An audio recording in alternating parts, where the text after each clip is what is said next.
Good morning. We light a candle for the Tao, honoring the universal path of harmony and equilibrium, the natural way.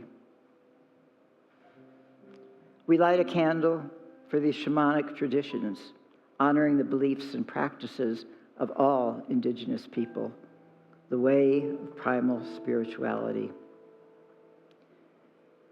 We light a candle for Hinduism, honoring the path of knowledge, action, and devotion. We light a candle for Judaism, honoring the ethical path of living by sacred law.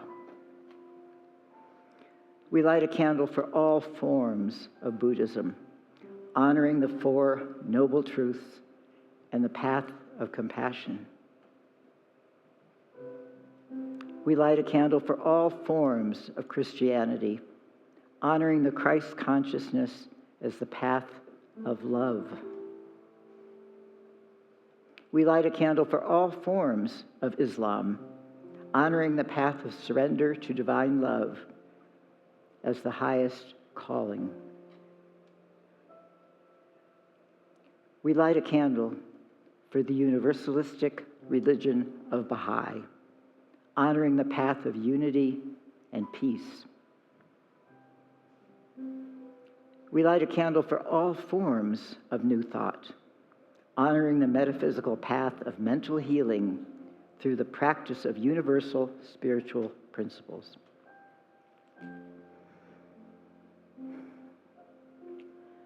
We light a candle for all those who are as yet unaware of the power and presence of Spirit in their lives, and for the space that we are holding for them, and for all faith traditions unnamed in this ceremony. The final candle is the healing candle. It represents the revealing of the divinity at the core of all experience. This is your candle for whatever is in your mind and heart that requires the light.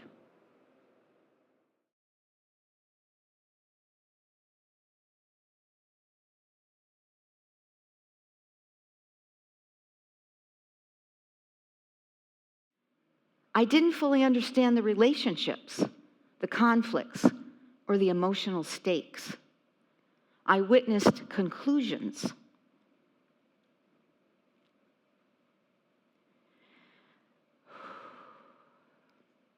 Without context, resolutions without origin. And I realize now that this is often how we engage with life. We second act people, enter into someone's journey midstream and presume to understand. We form judgments, draw conclusions, and project meaning, all without the full story. Spiritual maturity asks more of us. It asks us to pause before assuming, invites us to hold consideration for the unknowns in others and in ourselves, to admit, I don't know the whole narrative, and let that become an opening, not a verdict. Assumptions breed suffering, but curiosity breeds compassion. In this play called life, we are perpetual second actors. Let's be humble about that. Let's be willing to pause in the wings before immediately judging what's on an individual's stage, to observe more deeply and receive the fuller story when or if it is ready to be told. I would like you to help me say the affirmation. First, I'm going to say it. We're going to pause and just let that sink in for a bit. And then you are going to join me to say it twice. And this is an affirmation based on our monthly theme of generosity, and generously written and given to us as a gift from the marvelous Sandy Solomon. I open my heart to giving and receiving generously. Together, I open my heart to giving and receiving generously. One more time. I open my heart to giving and receiving generously. Thank you.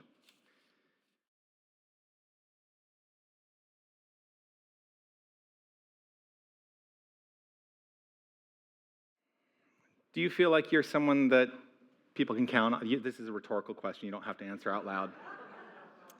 Do you feel like you are someone that people in your life can count on?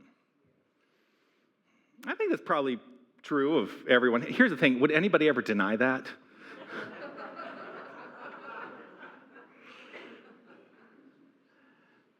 Just a thought. Like, I don't know. I can't imagine anybody saying, am I someone that could be counted on? No. No, I think we all want to. I mean, could you imagine somebody saying that? No, you can't count on me. No way. I think we all strive to be someone that can be counted on. And I think that really is part of the divine impulse within each and every one of us. What I mean by that is that there's a divine thing. We all share it. It's an energy. It's a creative energy. We're all expressing as that creative energy. There's no separation from that energy. And as we understand it about ourselves, I think we must be invited to understanding that about each other.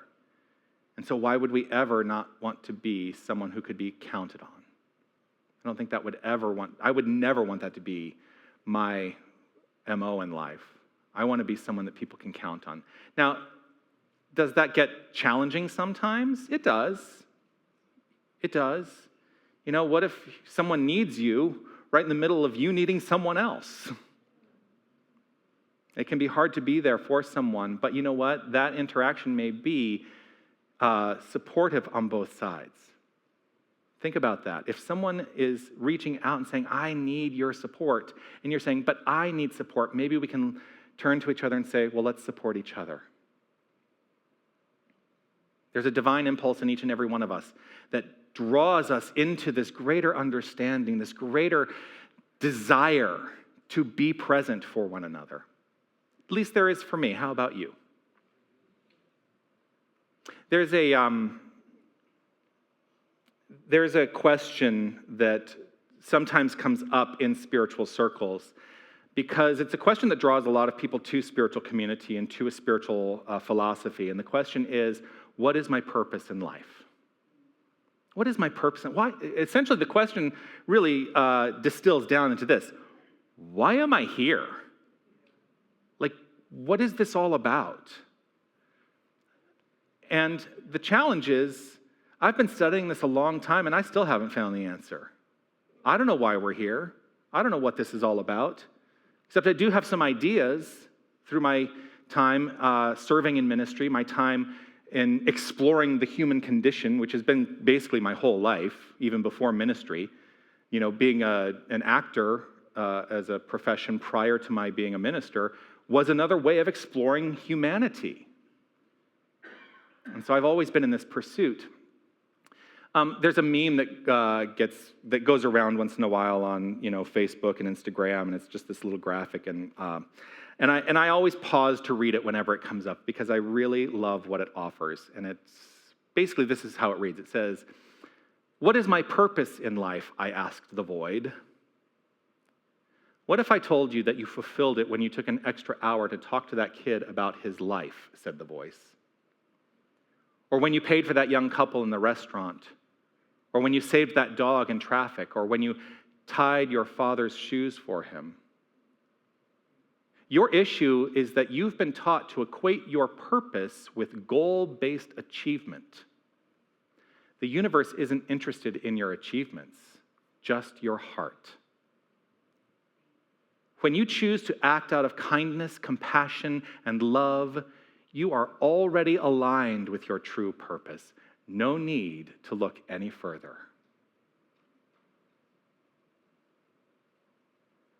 Just take that in for a moment. Just take that in for a moment.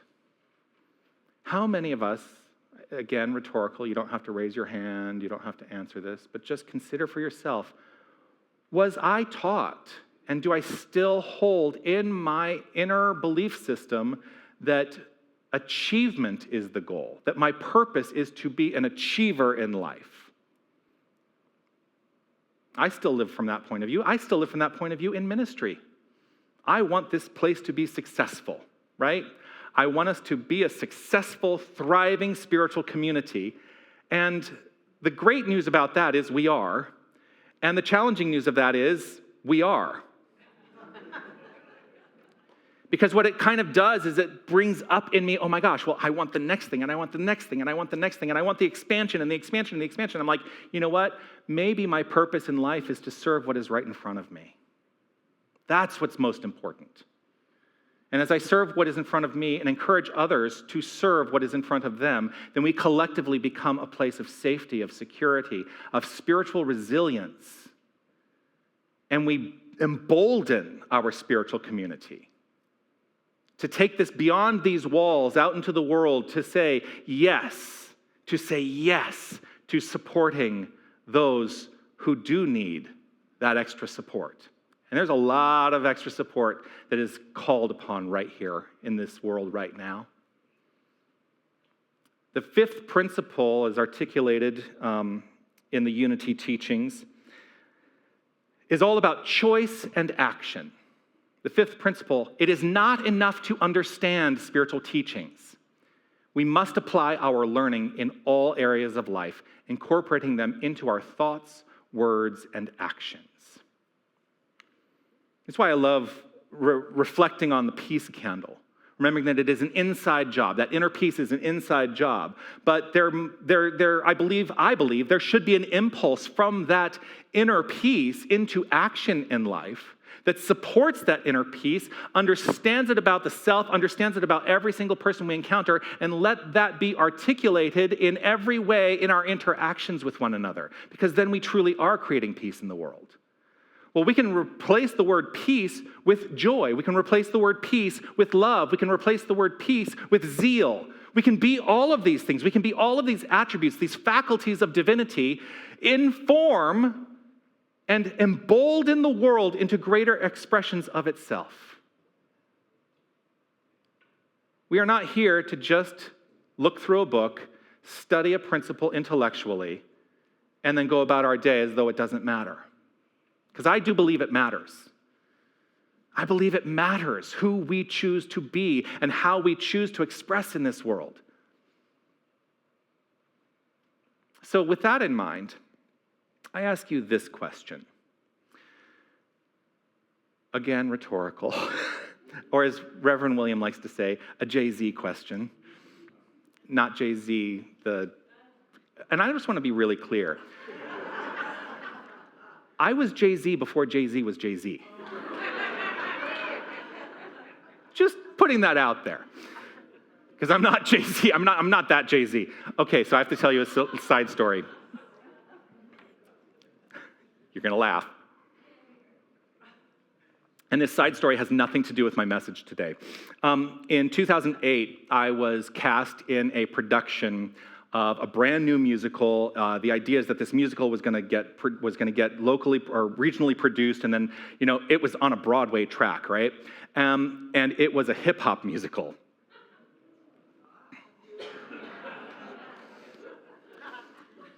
And we had a workshop day where we brought in these freestyle rappers. And we were all encouraged to find the freestyle rapper within ourselves. But what we had to do is we had to come up with our name. Well, I'm not even thinking about it. I just said, well, I'm Jay-Z. And they said, well, that's really bold. And then I thought about it, I'm like, yeah, it is. And then I completely clammed up. I could not do it. I just couldn't do it. Anyway, and then I reminded myself, I was Jay-Z before Jay-Z was Jay-Z. Okay, that's the story. So I'm going to go back to my actual message of the day. What are you willing to say yes to? What are you willing to say yes to? Today's message is called Generously Yesing. Generously yesing. What if we approach the experience of our lives by saying yes to every opportunity that presented itself? That can be a scary thing for some people. but it can also be a blessing that you may not even realize is a blessing. The first time I engaged in the practice of saying, it was a life practice. Before I was in Tucson, it was a life practice that I offered when I was still in Toronto, serving a spiritual community there. And I said, I want us all to go out and say yes to everything that is presented to us this week. Right? Oh, yeah. Laura says, oh dear. And so what, of course, happens the next day, I get a phone call from a colleague of mine saying, hey, I'm putting together a volunteer group to go to Guatemala. Do you want to go? Yes.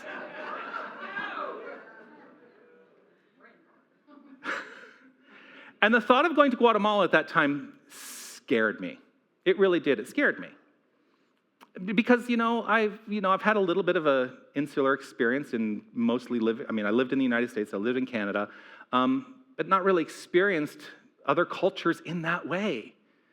What it was being called upon was to fly to Guatemala, to then get on a bus for about 6 hours and go to the rainforests on the Caribbean coast and serve in a boarding school there as a volunteer, basically doing labor, like helping them build and plant. We planted pineapples, which was really cool. But, you're in the forests, the rainforest of Guatemala, and you're out there doing heavy labor, and if you are not used to that kind of humid heat, ooh, it is something else. But I was called upon because of the life practice that I had offered. I said yes. And what a blessing that was in my life. And I trust that my presence there was a blessing for others. And I did it again. I went that 1 year, and then a few years later, I went again. And there's a pull in me now that is ready to go do that again. Want to go?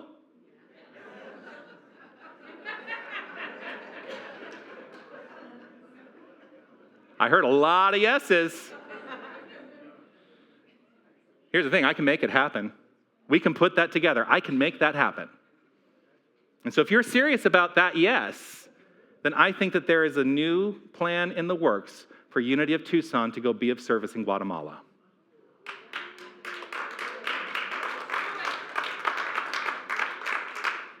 And we can contribute to the goodness, to the well-being of this entire world. But it is entirely up to us to take each step forward, generously yesing with every step to make things better. If every day things are a little better, a little happier, a little more harmonious, a little more health-giving and joyous, if each day we are expressing more life, we are going in the right direction. Another Ernest Holmes quote. We are going in the right direction if we are allowing ourselves to step into generously yesing to make things a little bit better. I think sometimes we think, we come into a new thought and, we've got to just figure it all out so quickly and then have my life be transformed in an instant. You get to practice this. You get to take small steps if that is what it takes. But here's the thing, take the steps. Take the steps. Do not be stagnant. Do not take the steps, because there are two options, basically, I think.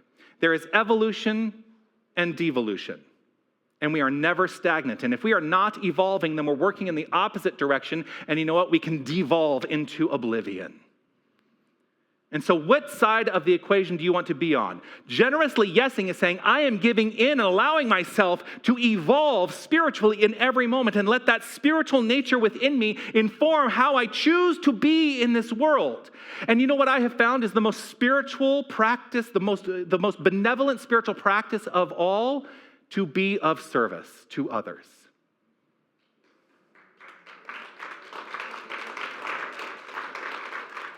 And I joke sometimes because I say, this stuff is work, right?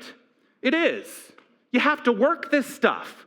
But the work does not have to be toil. The work can be joyful. Now, yes, we have changed from, we used to call I reference up here because it comes up later. We used to call it homework.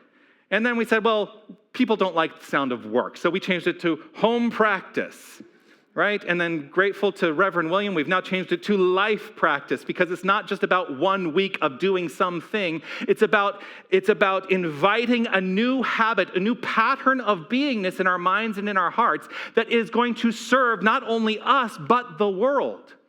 I am really keen on evolving past this notion that New Thought is a selfish philosophy, because we get a rap that we are a selfish philosophy because we think so much about, oh, it is my mind and my heart and I'm going to change my life. Well, what if our work is to change the lives of every single person we encounter?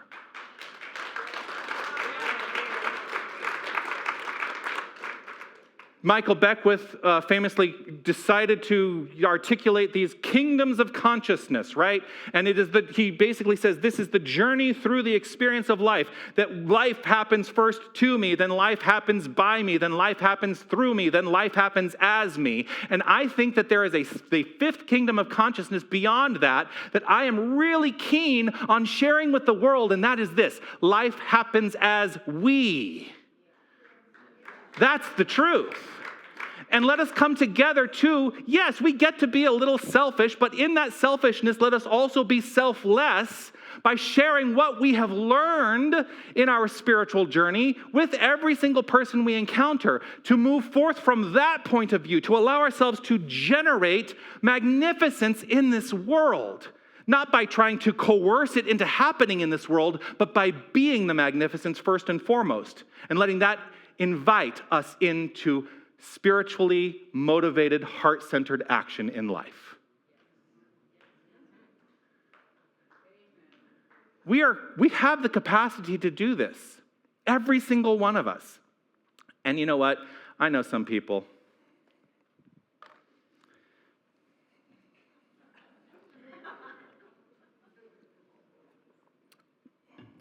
Might try to find excuses for why they can't. I'm going to invite you to let those excuses go. You know, there's an excuse that I hear sometimes, and I want to, and I don't hear it as often as I used to, and I want to be really clear. There are some people, and I'm not going to point you out, but there are some people in this community that might have used an excuse of, I'm too old. I've heard that. But there are people in this community who've said, life is not about affirming that idea. It is about continuing to evolve and to grow. Albert Hurwitz is someone who comes to mind, who decided he wasn't too old. He had no musical training. None. No musical training whatsoever. He could look at a piece of sheet music and not tell you at all what any of those, dots and lines meant. No musical training whatsoever. But at age 70, he started writing music. And he didn't just write music, not just a song, he composed a symphony. And that symphony has subsequently been played in some of the greatest concert halls in the world. Think about that.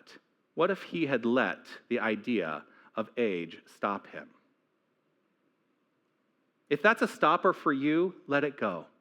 If any idea comes up that says this is something that will, I don't know, just maybe not, and I'm going to invite you to let that go. And I ask you this question: what is your symphony? What is your symphony? What music calls to you from within your heart to be of service in this world? And it might be that you have a symphony to write, literally a symphony to write. And that may be your service to the world, to contribute in a magnificent, creatively artistic manner. What is calling from within you to generously yes in your life? Are you letting any other kind of emotional or psychological or conscious baggage weigh you down? What are you generously yesing in your life? I do have a point in all of this. The point in all of this is the encouragement that we all, each and every one of us, live our purpose through everyday kindness. What if that is what our generously yesing means? To live our purpose through everyday kindness, to apply spiritual knowing in active ways in our life, to courageously say yes to all of life's unfolding invitations. I have another idea to invite us all into considering. This year, we're doing things a little bit differently. Traditionally, we have on Thanksgiving Day had a potluck here at Unity of Tucson. We've decided not to support, or not to not support it, but to not do that this year. Part of it is just personnel who are available to support it, just were not lining up in the right way. And I started thinking, well, I don't want anyone who might otherwise not have a place to go to not have a place to go. And so this is what I'm going to invite us to say yes to. If you have an empty chair at your Thanksgiving table this year, please let people know about it. Please let people know about it and invite someone to fill that empty chair so that no one goes without having a place to be if they want to have a place to be this year. What are you willing to generously say yes to? What are you willing to generously say yes to? Just saying yes lightens my heart. It brings a smile to my face and allows me to resonate with the joy that I inherently am, and I trust and know that we all inherently resonate with that joy as well. So let us move forward generously yesing. Peace and blessings. You are magnificent.